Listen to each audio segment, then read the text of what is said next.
여자가 텐트 안으로 조금씩 자신의 몸을 막 밀어넣더니 그리고 그 목소리의 주인과 눈이 마주쳤습니다. 때는 3년 전.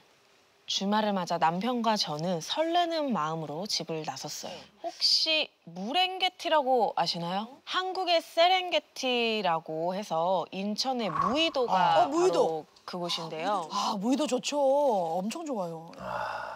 섬에 도착해 보니까 와, 풍경이 너무 멋있더라고요. 캠핑에 대한 기대가 한층 높아졌어요.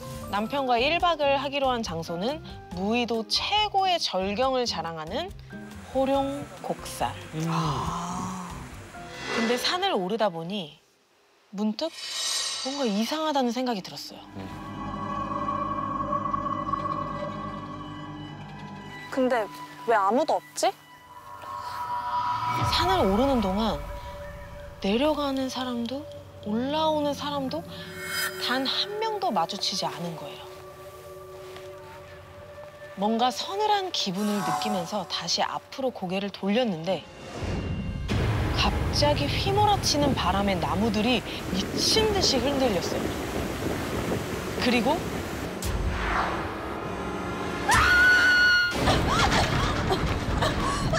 갑자기 눈앞이 깜깜하고 목이 너무 졸려서 숨도 막 잘 안 쉬어지고 당황해서 막 넘어질 뻔한 그 순간에 자기야! 진정해! 눈을 떠보니 남편이 들고 있는 건 낡고 색이 바른 붉은색 천 조각 하나. 특이한 일이네. 그게 제 목을 감고 조르고 있었던 거예요. 어머. 저는 붉은 천 조각이 날아온 방향을 향해 고개를 돌렸어요. 그러자 눈앞에 펼쳐진 기이하고 서늘한 풍경. 빨강, 노랑, 파랑. 색색깔의 기다란 천들이 나무 사이를 이리저리 휘감은 채 바람에 나부끼고 있었습니다. 맞아요. 그거는 태어나서 처음 본 엄청나게 크고 화려한 당산나무였어요. 당산나무는 마을의 이 애군을 막아주는 신령한 나무라고 하잖아요. 그런 나무를 감싼 천이 갑자기 끊어졌다는 게 왠지 불길하고 기분이 영 찜찜했어요. 얼른 정상에 도착해서 쉬고 싶은 마음뿐이었죠. 그런데 마음과 달리 걸음이 자꾸만 느려지는 거예요. 처지네. 놀란 탓인지 몸이 너무 뻐근했어요. 특히 어깨가 너무 아프고 무거운데 한 가지 이상한 건 어깨가 무거웠다, 안 무거웠다, 무거웠다, 안 무거웠다 하는 거예요. 마치 누가 제 뒤에서 어깨를 잡고 펄짝펄짝 뛰는 것처럼. 어깨가 아래로 짓눌리는 느낌? 불쾌한 기운은 절 계속 따라다녔고 정상에 도착했을 땐 완전 녹초가 되고 말았어요. 아름다운 노을을 보면서 한숨을 돌린 것도 잠시 너무 피곤해서 텐트를 치고 일찍 잠에 들었습니다. 그때 산을 내려갔었어야 했는데 지금도 그날 밤이 너무 후회가 돼요. 시작은 어떤 소리였어요. 찌그덕, 찌그덕. 그건 바닥에 나무 데크에서 나는 소리였어요. 잠에서 깨서 휴대폰을 보니까 시간은 새벽 3시. 이 새벽에 누가 올라올 리가 없는데? 그곳엔 분명 남편과 저 둘뿐이었거든요. 바람 때문일 수도 있겠다 생각하면서 다시 잠을 청하려는데 또다시 그 소리가 들려왔어요. 이번엔 더 크고 또렷하게요. 그때 알겠더라고요. 이건 바람 소리가 아니라 발자국 소리구나. 숨을 죽인 채 조용히 귀를 기울이고 있는데 정체를 알 수 없는 그 발자국 소리가 점점 가까이 우리 텐트를 향해 다가오고 있었어요. 너무 무서워서 남편을 막 깨우려는데 거짓말처럼 사방이 조용해진 거예요. 이제 간 건가? 천천히 조심스럽게 바깥을 바라봤죠. 그러자 제 눈앞에 나타난 건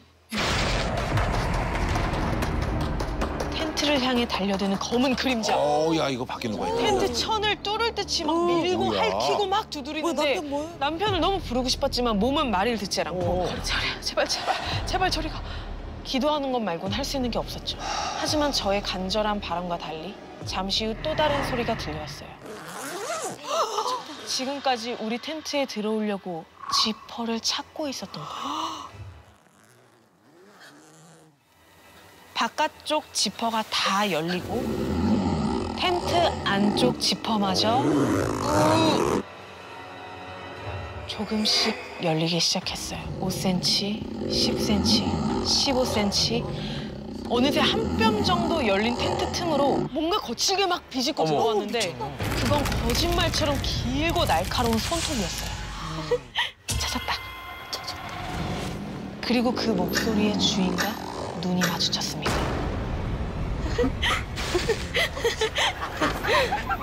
헝클어진 머리에 시커먼 얼굴의 그 여자. 피부에서는 막 진물이 흐르고 있었어요. 여자가 텐트 안으로 조금씩 자신의 몸을 막 밀어넣더니 더듬더듬 천천히 바닥을 기기 시작했어요. 그리고 갑자기 저를 향해 몸을 탁 날리는데 자기야, 정신 차려봐. 저는 눈을 뜨자마자 황급히 텐트를 열고 바깥부터 확인했죠. 아무도 없었어요. 아, 그거 꿈이구나. 그제야 긴장이 탁 풀리더라고요. 하지만 남편에게 아무 얘기도 하지 않았어요. 괜히 놀랄 수도 있으니까요. 그렇게 뜬 눈으로 동이 트기만을 초조하게 기다린 후 저희는 아침이 되자마자 서둘러 하산을 준비했습니다. 그때 남편이 묻더라고요. 간밤에 왜 그랬냐고. 새벽에 어떤 여자가 우리 텐트로 들어오려는 거야. 제 왜 말을 그래? 듣던 남편의 얼굴이 왜 그래? 급격히 말 좀 해봐. 어두워지더니 머뭇머뭇 남편이 입을 여는데 사실은 나도 그 여자 봤어. 새벽에 같은 여자를 봤다고 합니다. 있어. 그런데 더 소름이 끼치는 건 남편의 그 다음 얘기였어요. 절 향해 몸을 날리던 그 여자. 응. 그 상황이 끝이 아니었던 거예요. 제 등 뒤에서 나타나 진물이 뚝뚝 흐르는 팔을 뻗어서 글쎄 저를 등 뒤에서 꽉 껴안았대요. 마치 엎인 것처럼 어떻게든 떼어놔야겠다는 생각에 남편이 움직이지 않는 손을 들어서 그 여자를 확 밀치자 땀 흘리며 끙끙대는 제 모습만 아하. 보였다는 겁니다. 그날 이후 둘이서만 백패킹을 다니기가 무서워져서 저희 부부는 캠핑 동호회에 가입을 했어요. 그리고 몇 달 후 동호회 채팅방에 무의도 캠핑 후기가 올라왔습니다. 그날의 기억이 떠오른 저는 혹시나 하는 마음에 질문을 건넸죠. 무의도에서 잘 주무셨어요? 바로 답장이 오더라고요. 아, 사실 간밤에 잠을 좀 설쳤어요. 그리고 이어진 답변에 저는 들고 있던 휴대폰을 떨어뜨리고 말았습니다. 전국에 안 다녀본 곳 없는 캠핑 고수이지만 무의도에서의 밤은 정말 잊을 수가 없다고 합니다. 지난해 3월이었을 거예요. 위성 지도에서 이게 괜찮은 백패킹 장소가 보이길래 동호회 채팅방에 잽싸게 글을 올렸죠. 이번 주 주말 무의도 가실 분? 이렇게 모인 총 5명이 함께 캠핑을 떠났습니다. 사람이 너무 많으면 어쩌나 하고 살짝 걱정했는데 웬걸? 완전 한산하더라고요. 이게 바로 이제 그날 찍은 사진인데요. 정말 너무 좋더라고요. 오. 하룻밤을 묵은 곳이 바로 이제 여기 보이는 바닷가, 나무 데크. 그 텐트 네. 저를 포함한 3명은 각자 텐트에서 그리고 나머지 2명은 차에서 이렇게 잠을 청했습니다. 그런데 한 새벽 3시쯤이었나요? 밖에서 누가 돌아다니는 소리가 들리는 거예요. 처음엔 일행 중에 한 명이 화장실을 가나 보다 했습니다. 아, 조용히 좀 다니라니까 진짜. 근데 이 데크 위를 돌아다니는 이 소리가 멈추질 않는 거예요. 그리고는 누군가 텐트를 열고 들어와서 제 침낭 안으로 쑥 들어온 거예요. 그때까지도 저는 그냥 이제 이렇게 옆으로 굳혀 누워 있으니까 일행 중 한 명이 장난치는 줄 알았던 거예요. 아, 진짜 좋은 말로 할 때 손 떼라. 뒤가 목 뒤가 자꾸 간질간질한 거예요. 긁으려고 하는데 긴 머리카락이 하나 잡히는 거예요. 우리 일행은 다 남잔데 이렇게 긴 머리카락이 없는데. 그치. 그제서 이제 뭔가 잘못됐다는 걸 깨닫고 뒤를 돌아봤습니다. 용감하다. 어떤 여자가 제 등에 기대서 입꼬리가 찢어질 듯 웃고 있는데 등에 집요하게 달라붙는 거예요. 누구야? 아, 누구야? 그리고 바로 옆 텐트에서 하얗게 질린 얼굴로 준호 형이 뛰쳐나온 거예요. 나 아니야. 이번에 저 멀리 다리 건너에서도 비명이 들리기 시작하는 거예요. 이게 차박을 하던 일행들이 또 있던 방향이에요. 그러니까 두 명이 차 있던. 곧이어 일행 두 명이 죽을 힘을 향해서 이렇게 다리를 건너오는 게 보이는 거예요. 왜? 너도 봤어? 이렇게 우리 일행은 그 자리에 서서 한참을 멍하니 서로 바라보고 보고 있었습니다. 아이씨, 뭐야? 찌그덕.